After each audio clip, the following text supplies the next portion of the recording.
जय हिंद फ्रेंड्स, हम पढ़ रहे हैं भारत का संविधान, जिसमें हमारा टॉपिक चल रहा है मूल अधिकार। तो मूल अधिकार में पिछली क्लास में हमने देखा था अनुच्छेद 19 के बारे में, जो है स्वतंत्रता के अधिकार के बारे में, जिसमें हमने देखा था अनुच्छेद 19(1)(a। इसमें हमने देखा था अनुच्छेद 19(1)(a। हमने इसके बारे में चर्चा की थी कि आखिर अनुच्छेद 19(1)(a क्या बोलता है। अनुच्छेद 19(1)(a के अंतर्गत हमने देखा था वाक एवं अभिव्यक्ति की स्वतंत्रता, वाक एवं अभिव्यक्ति का अधिकार। तो ये था, इसके अंतर्गत हमने देखा था कि हमको किसी भी तरह से अपनी अभिव्यक्ति दर्शाने का अधिकार है, हमें बोलने का अधिकार है, हमें किसी भी प्रकार से बोलने का अधिकार है, कोई हमें बोलने से रोक नहीं सकता, और हमें अपनी अभिव्यक्ति दर्शाने का अधिकार है, चाहे वो लिख कर हो, चाहे वो फिल्म के माध्यम से हो, चाहे चित्र के माध्यम से हो।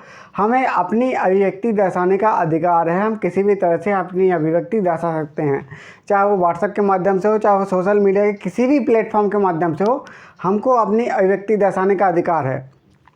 तो आज हम इसके आगे चर्चा करेंगे अनुच्छेद 19(1)(b के बारे में। तो हेडिंग डाल लीजिए अनुच्छेद 19(1)(b। अनुच्छेद 19(1)(a)(b।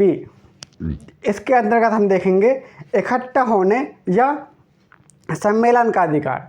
तो हेडिंग डाल लीजिए इकट्ठा होने या सम्मेलन का अधिकार। इकट्ठा होने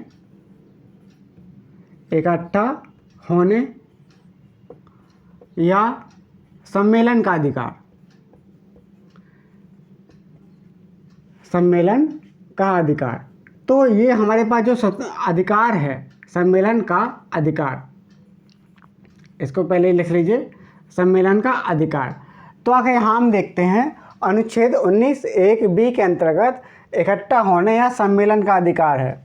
मतलब हमें क्या करना है, हमें शांतिपूर्ण या निशस्त्र होना चाहिए। जो सम्मेलन होना चाहिए, सम्मेलन में मतलब क्या होता है कि कुछ लोग एक समूह बनाकर कुछ विषय पर चर्चा करते हैं, ये सम्मेलन होता है। कुछ समारोह करते हैं, ये सम्मेलन होता है। जैसे शादी समारोह होता है, शादी का सम्मेलन होता है। कुछ विषय पर चर्चा हो रही है, तो वहाँ पे कुछ लोग इकट्ठे हो जाएंगे और आपस में चर्चा करेंगे, तो ये क्या हो जाएगा, ये सम्मेलन हो जाएगा। तो सम्मेलन क्या होना चाहिए, सम्मेलन सबसे पहले यहाँ पर क्या होना चाहिए, सम्मेलन एक तो शांतिपूर्ण और निशस्त्र होना चाहिए। मतलब वहाँ पर कोई शस्त्र वगैरह नहीं होना चाहिए। सम्मेलन कैसा होना चाहिए, सम्मेलन जो है हमारा ये शांतिपूर्ण होना चाहिए। शांतिपूर्ण होना चाहिए। सम्मेलन कैसा होना चाहिए, शांतिपूर्ण होना चाहिए। शांतिपूर्ण और निशस्त्र होना चाहिए, निशस्त्र होना चाहिए। मतलब यहाँ पर क्या है, कोई शस्त्र वगैरह उपयोग में नहीं लाना चाहिए। ये सम्मेलन ऐसा होना चाहिए। सम्मेलन कैसा होना चाहिए, सम्मेलन शांतिपूर्ण होना चाहिए, निशस्त्र होना चाहिए, तभी हमारे पास क्या है, यहाँ पर सम्मेलन का अधिकार मिलेगा। और सम्मेलन कहाँ होना चाहिए, सम्मेलन होना चाहिए सार्वजनिक जगह पर होना चाहिए। सम्मेलन कहाँ होना चाहिए, सार्वजनिक जगह पर, सार्वजनिक स्थान पर, सार्वजनिक स्थान पर। ऐसा नहीं कि सम्मेलन कहीं भी सम्मेलन कहीं भी कर दो, ऐसा नहीं है। सम्मेलन होना चाहिए सार्वजनिक जगह पर, सार्वजनिक स्थान पर। तो सम्मेलन की शर्तें क्या हैं, सबसे पहले शांतिपूर्ण होना चाहिए, निशस्त्र होना चाहिए और सार्वजनिक स्थान पर होना चाहिए। लेकिन यहाँ पर ध्यान रखने वाली बात है कि अगर संप्रभुता, अखंडता, लोक व्यवस्था के आधार पर यहाँ पर प्रतिबंध लगाया जा सकता है। अगर यहाँ पर संप्रभुता, अखंडता, लोक व्यवस्था आदि की बात आती है, तो यहाँ पर प्रतिबंध लगाया जा सकता है। कौन कौन सी बातें हैं, जैसे सबसे पहले अगर संप्रभुता की बात आए, संप्रभुता, अखंडता और लोक व्यवस्था,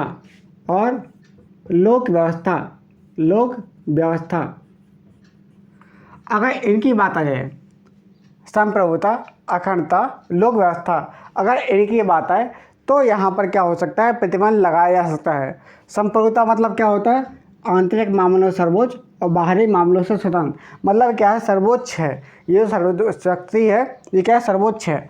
तो लेकिन अगर देश की संप्रभुता, अखंडता, लोक व्यवस्था, यहाँ पर क्या ले लीजिए, देश की संप्रभुता, अखंडता, लोक व्यवस्था अगर इसमें व्यवधान उत्पन्न हो तो हम क्या कर सकते हैं, सम्मेलन पर रोक लगा सकते हैं। और यदि मानव जीवन, स्वास्थ्य और भाईचारा या सुरक्षा के खतरा उत्पन्न होने पर, कौन कौन से आधार हैं, मानव जीवन, स्वास्थ्य, भाईचारा, कौन कौन से हैं। सबसे पहले तो हमने ये देखा, 3 हमने यहाँ पर पॉइंट देखे। अब इसके बाद हम देखते हैं जैसे मानव जीवन,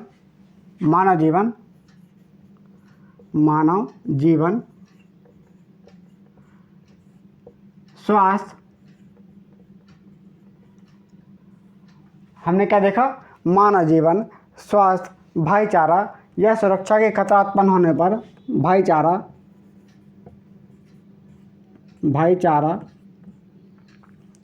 मानव जीवन, स्वास्थ्य, भाईचारा और सुरक्षा के खतरा उत्पन्न होने पर भाईचारा और सुरक्षा, और कौन सा, सुरक्षा के खतरा उत्पन्न होने पर, कौन कौन से, मानव जीवन, स्वास्थ्य, भाईचारा और सुरक्षा के खतरा उत्पन्न होने की स्थिति में CRPC की धारा 144 के तहत नियंत्रण लगाया जा सकता है। किसके तहत, CRPC क्रिमिनल प्रोसीजर कोड, इसके तहत, इसकी धारा 144 के तहत इसमें प्रतिबंध लगाया जा सकता है सम्मेलन पर। कौन कौन से आधार हैं, मानव जीवन, स्वास्थ्य, भाईचारा, सुरक्षा के खतरा उत्पन्न होने की स्थिति में CRPC की धारा 144 के अंतर्गत हमारे सम्मेलन करने के अधिकार में इसमें प्रतिबंध लगाया जा सकता है। और एक बात और ध्यान रखनी है, जैसे अगला पॉइंट क्या है कि विधि क्रियान्वित करने में व्यवधान डालने में, विधि जो है यानी कानून जो है, कानून क्रियान्वित करने में व्यवधान डालने में और सरकारी संपत्ति पर बलपूर्वक कब्जा करने में, लोगों की संपत्ति, सरकारी संपत्ति पर बलपूर्वक कब्जा करने में, सरकारी अधिकारी को डराने और गैर कानूनी काम करने में, अगर इस प्रकार से सम्मेलन का यूज किया जा रहा है तो यहाँ पर IPC की धारा 141 के तहत, IPC की धारा 141 के तहत सम्मेलन पर प्रतिबंध लगाया जा सकता है। यहाँ पर क्या बात है, यदि विधि क्रियान्वित करने में व्यवधान डालने में कौन कौन सी बातें हैं, जैसे विधि यानी कानून, विधि क्रियान्वित करने में व्यवधान डालने में कौन कौन सी बातें, विधि क्रियान्वित करने में व्यवधान डालने में, लोगों की संपत्ति बलपूर्वक हड़पने, लोगों की संपत्ति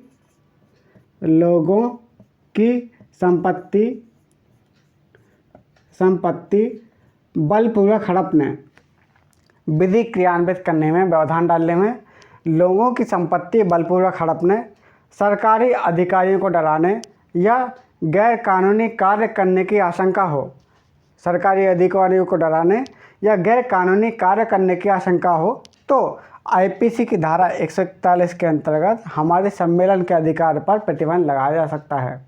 तो हमने देखा क्या, सम्मेलन का अधिकार। अब हम देख रहे हैं इसके आगे, इसको पहले आप नोट कर लीजिए। पहला पॉइंट लिखिए, सबसे पहले हेडिंग डाल लीजिए, अनुच्छेद 19(1)(b) यानी इकट्ठा होने या सम्मेलन का अधिकार, इकट्ठा होने या सम्मेलन का अधिकार। तो इसमें आप नोट कर लीजिए, नोट करिए, शांति, पहला पॉइंट, सम्मेलन की यहाँ पर लिखिए, सम्मेलन की स्वतंत्रता के अंतर्गत पहला पॉइंट शांतिपूर्ण एवं निष्पक्ष होना चाहिए। जो सम्मेलन है, सम्मेलन शांतिपूर्ण एवं निष्पक्ष होना चाहिए। सबसे ऊपर लिखिए सम्मेलन। तो हम जितनी भी बात करेंगे सम्मेलन के लिए बात करेंगे, सम्मेलन की स्वतंत्रता के लिए। तो पहले लिखिए सम्मेलन शांतिपूर्ण एवं निष्पक्ष होना चाहिए। सम्मेलन कैसा होना चाहिए, शांतिपूर्ण और निष्पक्ष होना चाहिए। फिर दूसरी बात क्या है, सार्वजनिक भूमि पर होना चाहिए। सम्मेलन सार्वजनिक स्थान पर होना चाहिए, जो सार्वजनिक स्थान है वहाँ पर होना चाहिए। तीसरा पॉइंट लिखिए, संप्रभुता, अखंडता तथा लोक व्यवस्था के आधार पर प्रतिबंध संभव है। मतलब जो सम्मेलन का अधिकार है इसमें लोक व्यवस्था, तीसरा पॉइंट लिखिए, संप्रभुता, अखंडता, जो हमारा पॉइंट था संप्रभुता, देश की संप्रभुता, अखंडता, लोक व्यवस्था के आधार पर प्रतिबंध संभव है। देश की संप्रभुता, अखंडता, लोक व्यवस्था के आधार पर प्रतिबंध संभव है। अगला पॉइंट लिखिए, चौथा पॉइंट के मानव जीवन, स्वास्थ्य या भाईचारा या सुरक्षा के खतरा उत्पन्न होने की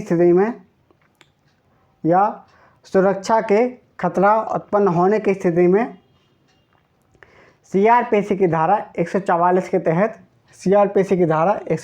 तहत प्रतिबंध लगाया जा सकता है या फिर नियंत्रण किया जा सकता है, जो हमारा सम्मेलन का अधिकार है उस पर। और अगला लिखिए, विधि क्रियान्वित करने में व्यवधान डालने में लोगों की संपत्ति बलपूर्वक हड़पने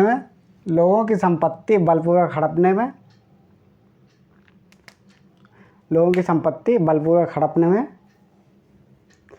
सरकारी अधिकारियों को डराने या गैर कानूनी कार्य करने की आशंका हो तो सम्मेलन के अधिकार पर प्रतिबंध लगाया जा सकता है। तो हमने देखा अनुच्छेद 19(1)(b), इसके अंतर्गत हमने देखा सम्मेलन का अधिकार यानी इकट्ठा होने या सम्मेलन का अधिकार। हम इसके आगे चर्चा कर रहे हैं, तो हेडिंग डाल लीजिए अनुच्छेद 19(1)(c). तो हमने कौन कौन से अधिकार पढ़े हैं और कौन कौन से पढ़ने, हम इसकी चर्चा कर लेते हैं। सबसे पहले हमारे पास यह था वाक एवं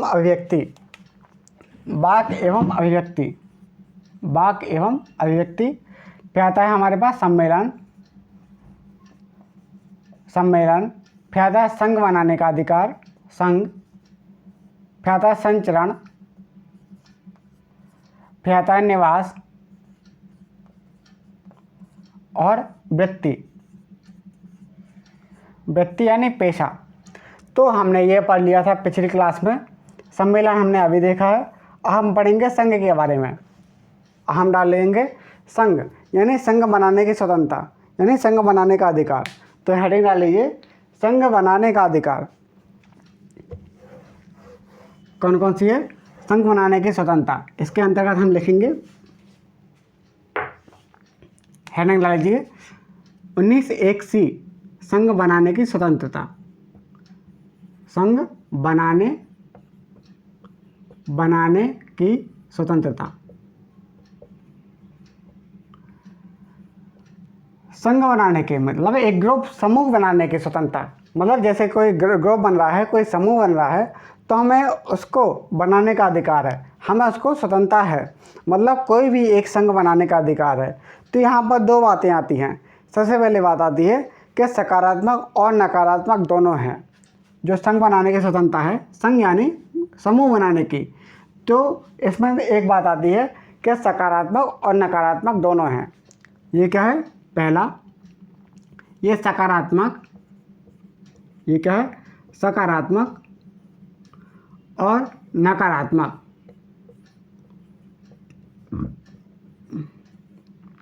दोनों हैं। जो ये वाली हमारे पास स्वतंत्रता है, ये दोनों हैं, सकारात्मक और नकारात्मक। सकारात्मक का मतलब क्या है? संघ बनाने और सकारात्मक का मतलब क्या है?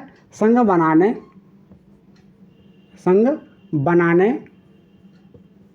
और संघ नहीं बनाने। नकारात्मक का मतलब क्या है? संघ नहीं बनाने दोनों का अधिकार है हमारे पास। मतलब संघ बनाने का अधिकार है और संघ नहीं बनाने का अधिकार है। ऐसा नहीं है कि कोई काम हो रहा हो तो वहाँ पर संघ बनाया ही जाए। ऐसा भी नहीं है कि अगर मान लो कोई काम हो रहा हो तो वहाँ पर संघ ना बनाया जाए, ऐसा कोई बात नहीं है। हमारी इच्छा है कि हम संघ बनाते हैं या नहीं बनाते हैं, कि संघ समूह में सम्मिलित होते हैं। अगर मान लो कोई बहुत जटिल कार्य है, बहुत लोगों के माध्यम से होना है, तो वहाँ पर संघ बना सकते हैं। अगर संघ की आवश्यकता नहीं है तो हम संघ ना बनाएं। तो यहाँ पर क्या है? दो बातें हैं, सकारात्मक और नकारात्मक दोनों हैं। मतलब संघ बनाने और संघ नहीं बनाने दोनों का अधिकार शामिल है। और इसके अंतर्गत हम देखते हैं कि यदि संघ बनाने की स्वतंत्रता के अंतर्गत, इसमें पहला पॉइंट क्या था कि सकारात्मक और नकारात्मक दोनों है, मतलब संघ बनाने और संघ नहीं बनाने दोनों का अधिकार है। संप्रभुता, अखंडता, लोक व्यवस्था, कौन कौन सी बातें हैं, जैसे संप्रभुता, अखंडता,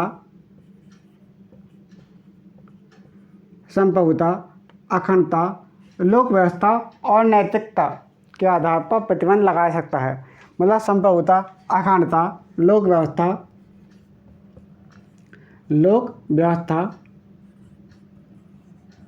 नैतिकता, लोक व्यवस्था और नैतिकता, कौन कौन सी बातें हैं, संप्रभुता, अखंडता, लोक व्यवस्था और नैतिकता के आधार पर इसमें प्रतिबंध लगाया जा सकता है। संप्रभुता, अखंडता, लोक व्यवस्था और नैतिकता के आधार पर जो हमारे संघ बनाने का अधिकार है, संघ बनाने की स्वतंत्रता है, इस पर प्रतिबंध लगा सकता है। कौन कौन से आधार है हमारे पास, संप्रभुता, अखंडता, लोक व्यवस्था और नैतिकता, इसके आधार पर प्रतिबंध लगाया सकता है। और इसमें अगर हम देखें तो यहाँ पर क्या है, एक अगला पॉइंट है, संगठन को बंद रखने का अधिकार नहीं है। जो संगठन होते हैं उनको बंद रखने का अधिकार नहीं है, हालांकि कानून के तहत हड़ताल घोषित कर सकते हैं। संघ को, तीसरा पॉइंट क्या है, संघ को, कोई संघ है तो संगठनों को बंद घोषित करने का अधिकार नहीं है। जो संगठन होते हैं, जो संगठन जो बने हुए हैं, संगठनों को बंद घोषित करने का अधिकार नहीं है। बंद घोषित, जो संगठन होते हैं, संगठनों को बंद घोषित करने का अधिकार नहीं है। संगठनों को बंद घोषित करने का अधिकार नहीं है। तो हमने क्या किया, हालांकि जो हम हड़ताल करते हैं तो कानून के तहत हम हड़ताल घोषित कर सकते हैं, लेकिन संगठनों को बंद घोषित करने का अधिकार नहीं है। जैसे मान लो कोई स्टेट बैंक का एक संगठन बना हुआ है, ठीक है, और तो हम ऐसा नहीं है कि स्टेट बैंक को ही बंद कर दें, बल्कि हम कुछ कानून के तहत हड़ताल वगैरह कर सकते हैं, जैसे हड़ताल होती है, लेकिन उसको बंद करने का अधिकार नहीं है। तो यहाँ पर क्या है, संगठन को बंद घोषित करने का अधिकार नहीं है। तो यहाँ पर लिख लिए, हेडिंग डाल लीजिए, अनुच्छेद 19(1)(c), अनुच्छेद 19(1)(c), इसमें क्या आता है, संघ बनाने की स्वतंत्रता, संघ बनाने की स्वतंत्रता। इसमें पहला लिखिए, यह सकारात्मक और नकारात्मक दोनों हैं, अर्थात संघ बनाने और नहीं बनाने दोनों का अधिकार है। अर्थात संघ बनाने और नहीं बनाने दोनों का अधिकार है। दूसरा पॉइंट लिखिए, संप्रभुता, अखंडता, लोक व्यवस्था और नैतिकता। दूसरा पॉइंट लिखिए, संप्रभुता, अखंडता, लोक व्यवस्था और नैतिकता के आधार पर प्रतिबंध संभव है।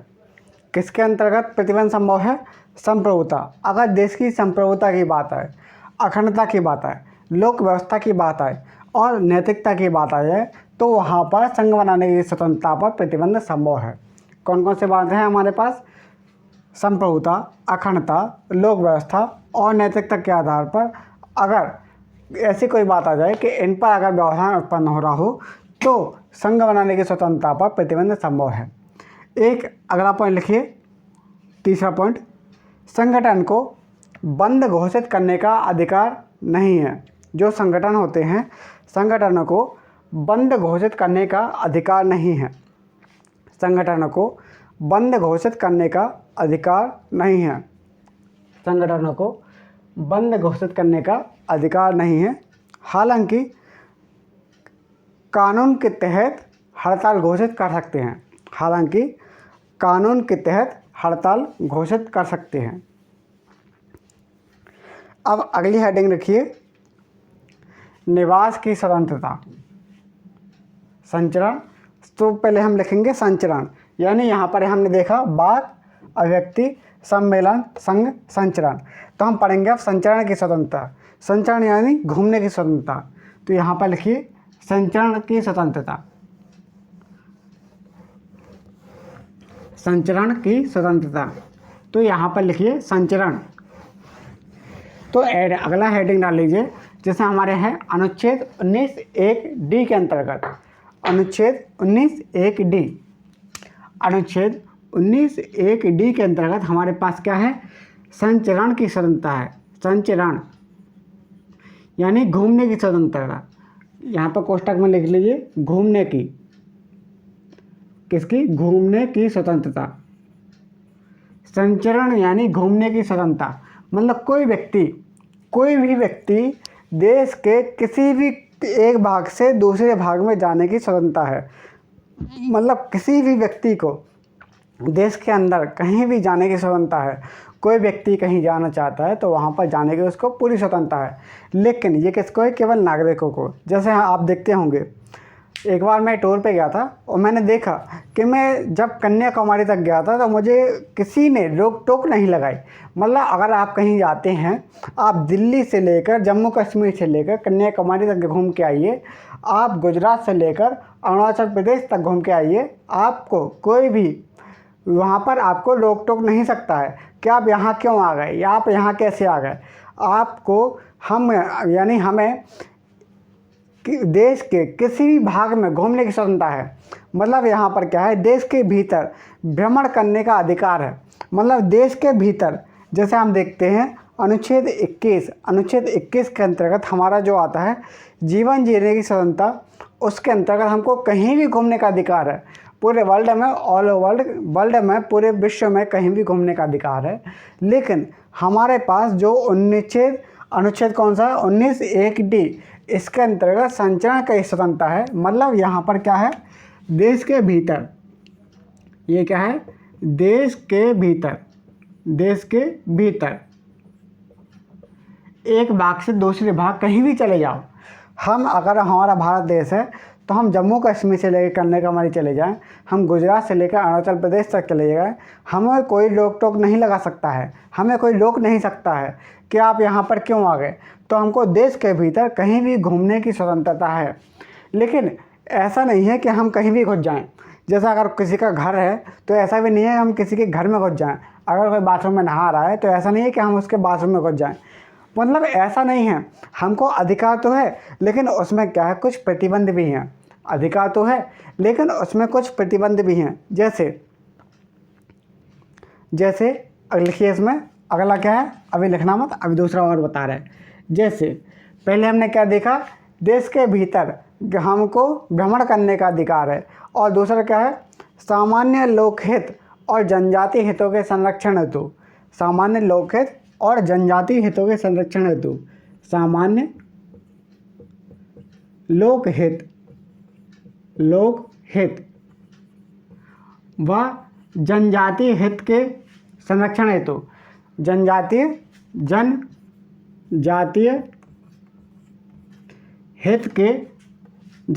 हितों के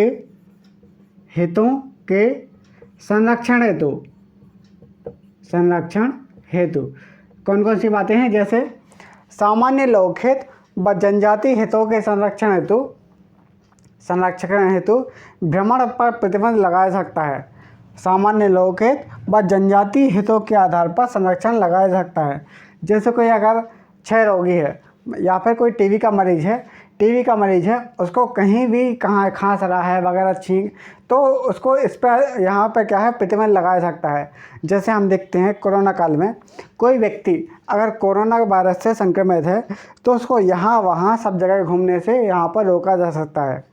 मतलब कोई व्यक्ति अगर संक्रमण से घूमित है, सब जो कोरोना वायरस से ग्रसित है, जो संक्रमित व्यक्ति है, उसको कहीं भी घूमने का अधिकार पर प्रतिबंध लगा सकता है। मतलब सामान्य लोकहित व जनजातीय हितों के संरक्षण हेतु प्रतिबंध लगाया जा सकता है। तो हमने देखा यहाँ पर जो संचरण की स्वतंत्रता है, इस पर क्या क्या हमारे पास अधिकार हैं और क्या क्या इसमें प्रतिबंध लगा सकते हैं। हमको देश के एक भाग से दूसरे भाग में कहीं भी घूमने की पूरी स्वतंत्रता है, लेकिन सामान्य लोकहित व जनजातीय हितों के संरक्षण हेतु प्रतिबंध लगा सकता है। तो इसको लिखिए, हेडिंग डाल लीजिए, संचरण की स्वतंत्रता या संचरण का अधिकार। कोष्टक में लिखिए भ्रमण यानी घूमने की स्वतंत्रता यानी घूमने का अधिकार। इसमें लिखिए पहला पॉइंट, देश के भीतर, देश के भीतर, देश के भीतर, देश के भीतर भ्रमण का अधिकार है। हमें देश के भीतर भ्रमण का अधिकार है। हमें देश के भीतर भ्रमण का अधिकार है। अगला पॉइंट लिखिए सामान्य लोकहित व जनजातीय हितों के संरक्षण हेतु, सामान्य लोकहित व जनजातीय हितों के संरक्षण हेतु, सामान्य लोकहित व जनजातीय हितों के संरक्षण हेतु,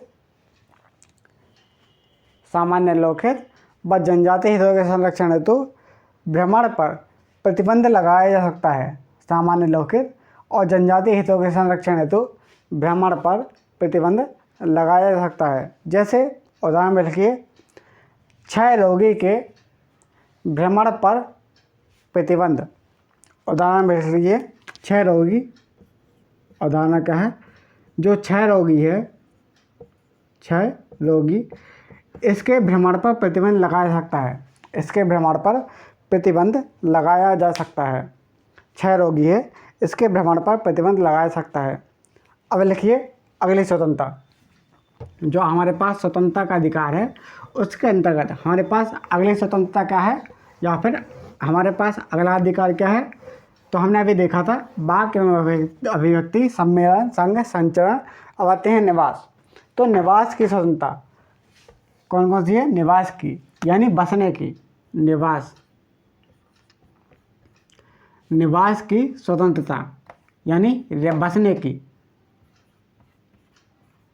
बसने की यानी निवास की स्वतंत्रता। और यहाँ पर लिख लीजिए अनुच्छेद 19(1)(e), अनुच्छेद 19(1)(e) के अंतर्गत हम देखते हैं निवास की स्वतंत्रता। यानी यहाँ पर क्या है, देश के भीतर हमको निवास का यानी बसाव का, रहने का अधिकार है। हमको देश के भीतर एक भाग से दूसरे भाग में हम कहीं भी चले जाएं वहाँ पर रह सकते हैं। हम जम्मू कश्मीर से लेकर कन्याकुमारी तक कहीं भी हम जहाँ पर पूरे देश की सीमा है उसमें क्या है, हम रह सकते हैं और वहाँ पर हम अपना घर बना सकते हैं। वहाँ पर ज़मीन वगैरह खरीद के घर बना सकते हैं, वहाँ पर रह सकते हैं।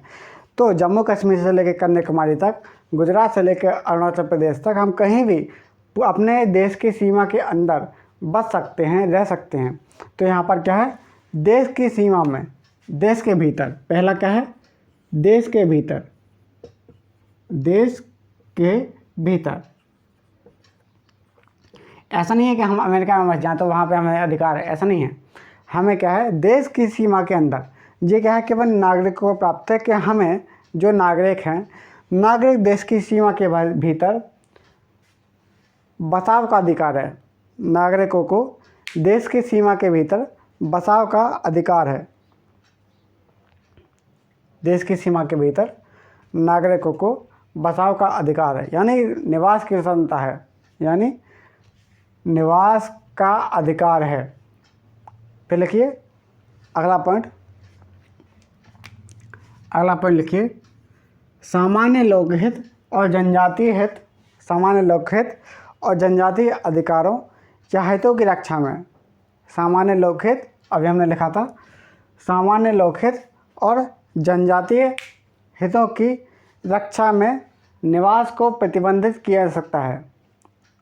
सामान्य लोकहित और जनजातीय हितों की रक्षा के लिए निवास को प्रतिबंध किया जा सकता है।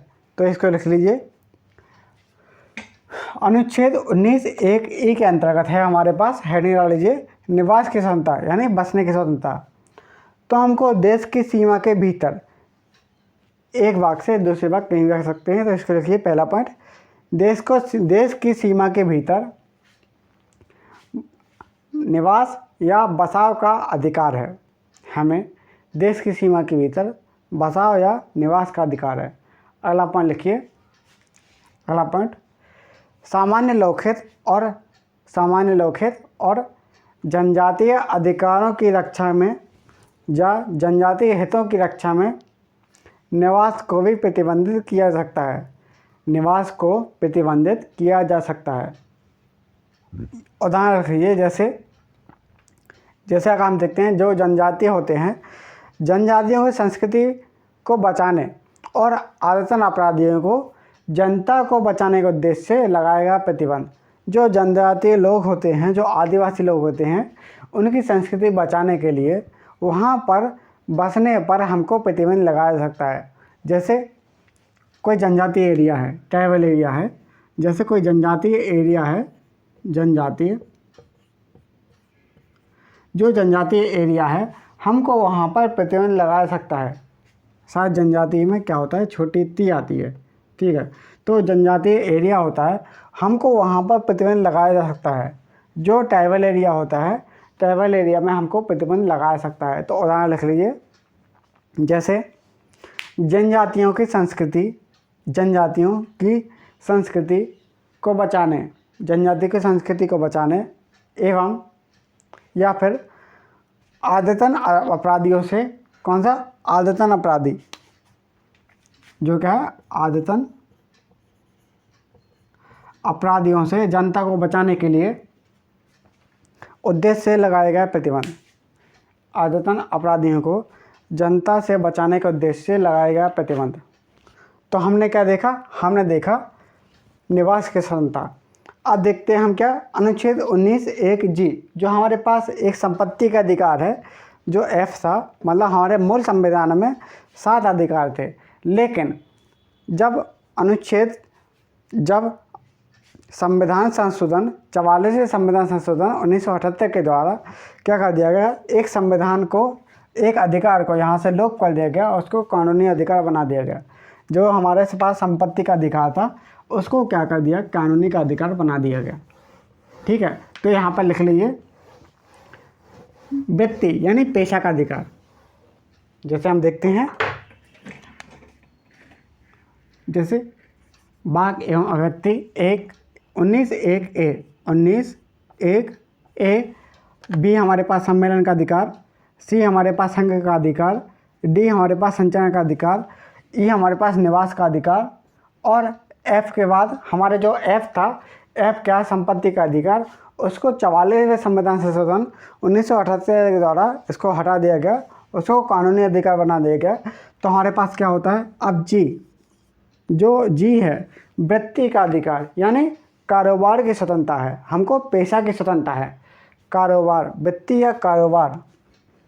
तो यहाँ पे लिखिए, व्यक्ति या पेशा या कारोबार की स्वतंत्रता, कारोबार, व्यक्ति या पेशा या कारोबार की स्वतंत्रता, और इसको लिखिए जी, 19(1)(g), इसके अंतर्गत हमको कारोबार यानी पेशा की स्वतंत्रता है, यानी व्यक्ति यानी पेशा, कारोबार, पेशा, या इसको हम लिख सकते हैं व्यक्ति। किताबों में तो हमको यही मिलता है कि व्यक्ति का अधिकार यानी व्यक्ति की स्वतंत्रता। तो इसके अंदर लिखिए, कारोबार की स्वतंत्रता में, जैसे अगर हम देखते हैं कोई भी कारोबार करने की स्वतंत्रता है, हमको किसी भी प्रकार से कोई भी कारोबार करने की स्वतंत्रता है। ये वो काल नहीं है प्राचीन काल, जिसमें अगर कोई व्यक्ति है, उसके पिताजी अगर लोहार हैं तो उसका लड़का लोहार बनेगा, ऐसा कोई बात नहीं है।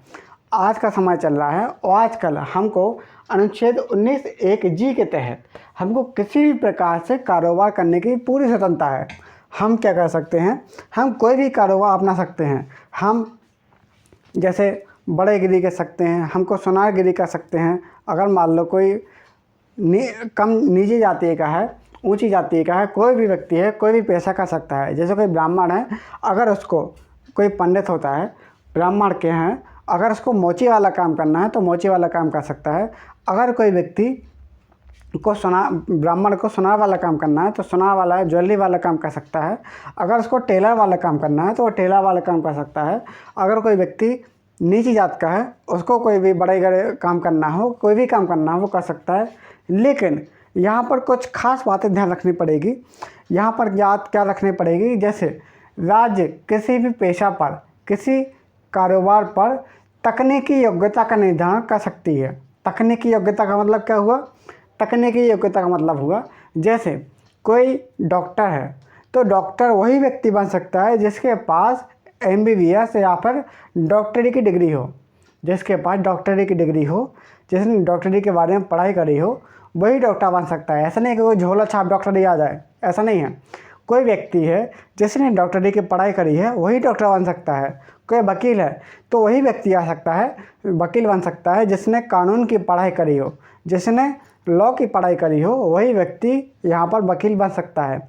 कोई इंजीनियर है तो वही व्यक्ति इंजीनियर बन सकता है जिसने डिप्लोमा या फिर डिग्री, इंजीनियरिंग की डिग्री या फिर इंजीनियरिंग का डिप्लोमा हासिल किया हो, वही व्यक्ति इंजीनियर बन सकता है। जो तकनीकी योग्यताएं हैं, उन तकनीकी योग्यताओं के अंतर्गत, यानी उन तकनीकी योग्यताएं हैं अगर उसके पास, तो वही व्यक्ति योग्यता धारित करने वाला वही पेशा अपना सकता है। तो सरकार कुछ तकनीकी योग्यता का निर्धारण कर सकती है और इसके साथ राज्य किसी भी पेशा पर, किसी भी कारोबार पर एकाधिकार कर सकता है। राज्य होता है, तो हमने अभी देखा क्या, पहला हमने देखा कि जो कारोबार है कानूनी रूप से वैध होना चाहिए। जो कोई भी पेशा है, कोई भी कारोबार है, वो क्या होना चाहिए, कानूनी रूप से वैध होना चाहिए। ऐसा नहीं कि इलीगल काम करो, जो कानूनी रूप से वैध होना चाहिए या लीगल काम होना चाहिए वो काम करना चाहिए। जो पेशा होना चाहिए वो कैसा होना चाहिए, लीगल होना चाहिए, जो कानूनी रूप से वैध होना चाहिए। जैसे हम सफाई का काम कर रहे हैं, हम टेलर का काम कर रहे हैं, हम ज्वेलरी बनाने का काम कर रहे हैं, हम कोई भी काम कर रहे हैं, हम पढ़ाने का काम कर रहे हैं, तो हमें किसी भी तरह से पेशा अपनाने का अधिकार है। लेकिन वो क्या है, कानूनी रूप से वैध होना चाहिए। ऐसा नहीं है कि हम ड्रग की स्मगलिंग कर रहे हैं, यहाँ पे शराब पर प्रतिबंध है तो हम शराब ही बेचे जा रहे हैं, हम कहीं भी जहर वगैरह बेचे जा रहे हैं, ऐसा कुछ नहीं है। यहाँ पर इसमें प्रतिबंध लगाया जा सकता है। तो यहाँ पर क्या है, कानूनी रूप से वैध होना चाहिए और राज्य के द्वारा तकनीकी योग्यता का निर्धारण किया जा सकता है। और इसमें लिखिए, लिखना मत, अभी बता रहे हैं।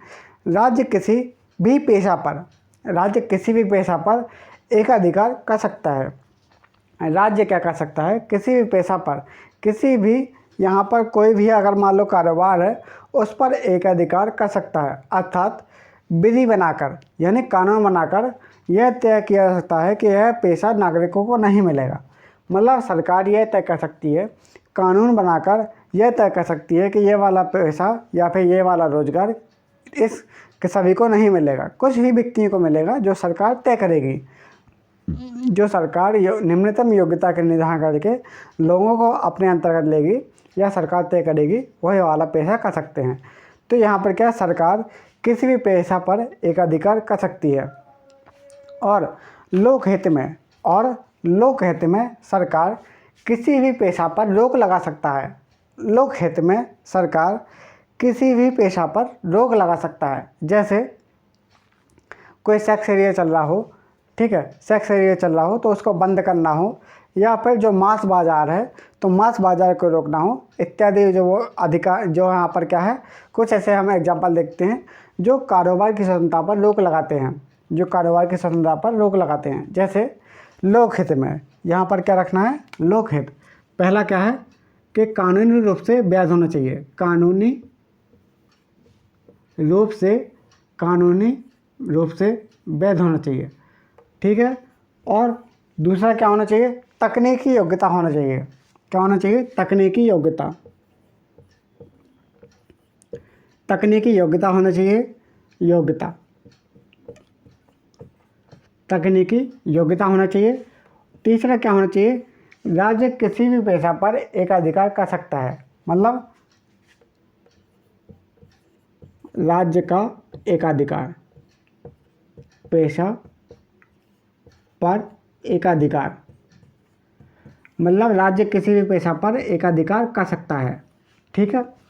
फिर अगला पॉइंट आ जाता है कि लोकहित की दिशा में किसी भी पेशा पर रोक लगा सकता है। जो राज्य है यानी देश, लोकहित में, कौन सा हित, लोकहित, अगर लोगों का हित हो तो लोकहित में राज्य क्या कर सकता है, जो पेशा है पेशा पर रोक लगा सकता है। जैसे कोई सेक्स एरिया बंद करना हुआ, या फिर कोई मांस एरिया बंद करना हुआ, मांस बाज़ार पर नियंत्रण लगाना हुआ, तो राज्य ऐसा कर सकता है। जैसे कोई सेक्स एरिया हो उसको बंद करना हो, या फिर कोई मांस बाज़ार हो, इस पर रोक लगाना हो तो राज्य ऐसा कर सकता है। ठीक है, तो जो एक का हुआ था कि बिहार में जैसे शराब बंद है, ठीक है, तो सर्वोच्च न्यायालय ने कहा था बिहार और केरल, सर्वोच्च न्यायालय ने बिहार और केरल, 5वां आंकड़ा देखते हैं, तो सर्वोच्च न्यायालय ने बिहार व केरल, सर्वोच्च न्यायालय ने बिहार और केरल के संदर्भ में निर्णय देते हुए कहा कि शराब की बिक्री पर आंशिक या पूर्ण प्रतिबंध लगाया जा सकता है। मतलब सर्वोच्च न्यायालय ने बिहार और केरल का संदर्भ देते हुए यह कहा कि शराब की बिक्री पर आंशिक या पूर्ण प्रतिबंध लगाया जा सकता है। जो शराब की बिक्री है, शराब की बिक्री पर आंशिक या पूर्ण रूप से यहाँ पर रोक लगाई जा सकती है, मतलब यह उनमें प्रतिबंध लगाया जा सकता है, आंशिक या पूरी तरह से। और हम देखते हैं अब क्या हमने अभी देखा, वाक्य एवं अभिव्यक्ति सम्मेलन संघ संचरण निवास वृत्ति। हमारे पास 19(1) हमारे पास था, तो 19(1) के अंतर्गत हमने ये देखा। ठीक है, तो यहाँ पर लिख लीजिए, शायद लिख लिया होगा कि कोई भी पेशा कानूनी रूप से वैध होना चाहिए। तकनीकी योग्यता का राज्य किसी भी पेशा पर, अच्छा लिख लीजिए इसको 19(1) जी, इसको लिख लीजिए। कारोबार की स्वतंत्रता यानी पेशा यानी व्यक्ति, इसकी स्वतंत्रता है। जैसे पहला, कोई भी पेशा कानूनी रूप से वैध होना चाहिए, यानी विधिक रूप से मान्य होना चाहिए। कानूनी रूप से वैध होना चाहिए यानी लीगल होना चाहिए या विधिक रूप से मान्य होना चाहिए। दूसरा क्या है, राज्य के द्वारा किसी भी पेशा पर तकनीकी योग्यता का निर्धारण कर सकती है। राज्य के द्वारा पेशा पर तकनीकी योग्यता का निर्धारण कर सकती है। राज्य पेशा पर तकनीकी योग्यता का निर्धारण कर सकती है। अगला देखिए, राज्य किसी भी पेशा पर एकाधिकार कर सकता है। राज्य किसी भी पेशा पर एकाधिकार कर सकता है।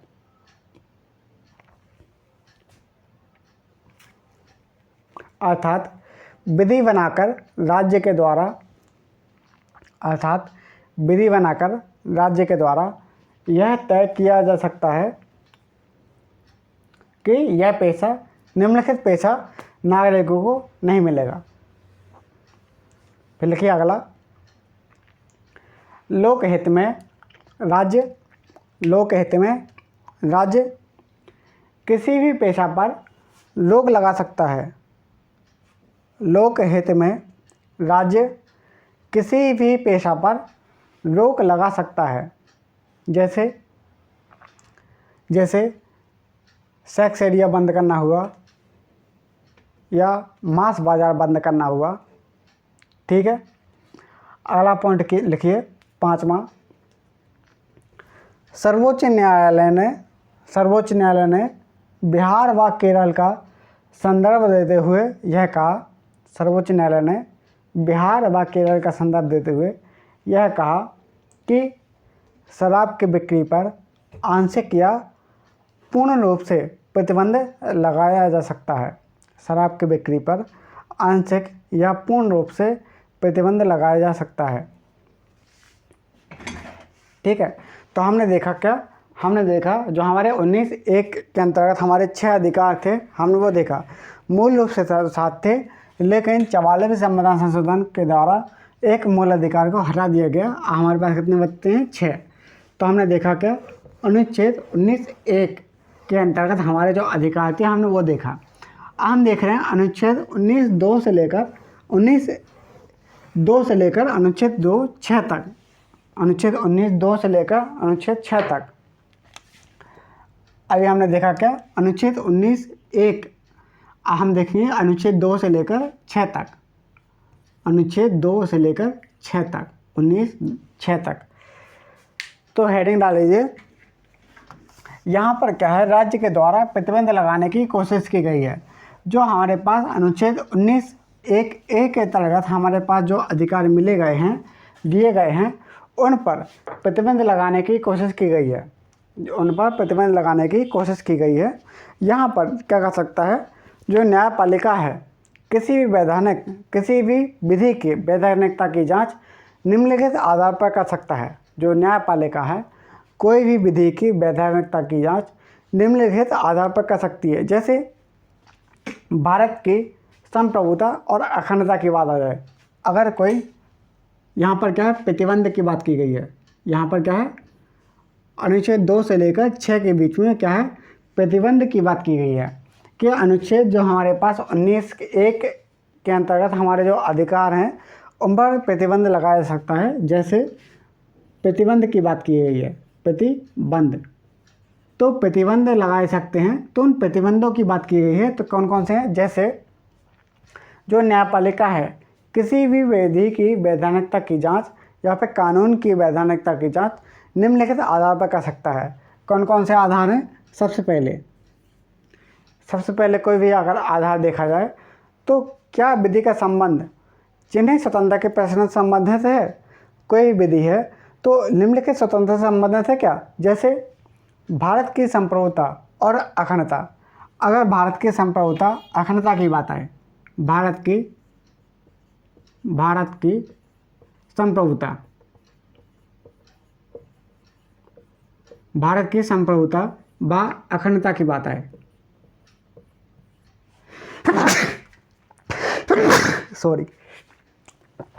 अगर भारत की संप्रभुता और अखंडता की बात आए तो न्यायपालिका किसी भी विधि की वैधानिकता की जांच कर सकती है।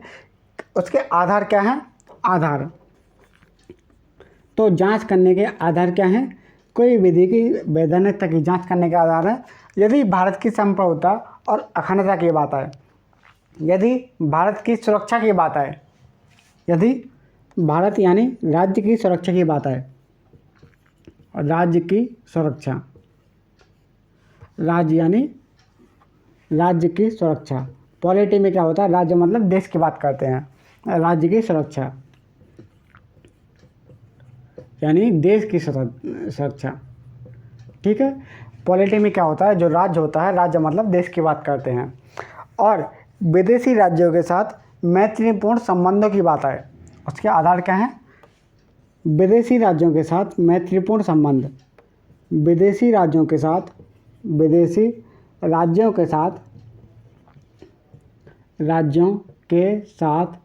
जो मैत्रीपूर्ण संबंध है, विदेशी राज्यों के साथ मैत्रीपूर्ण संबंध है, अगर उनकी बात आ जाए किसी भी विधि की वैधानिकता की जांच कर सकती है। यदि लोक व्यवस्था की बात आ जाए, यदि लोक व्यवस्था की बात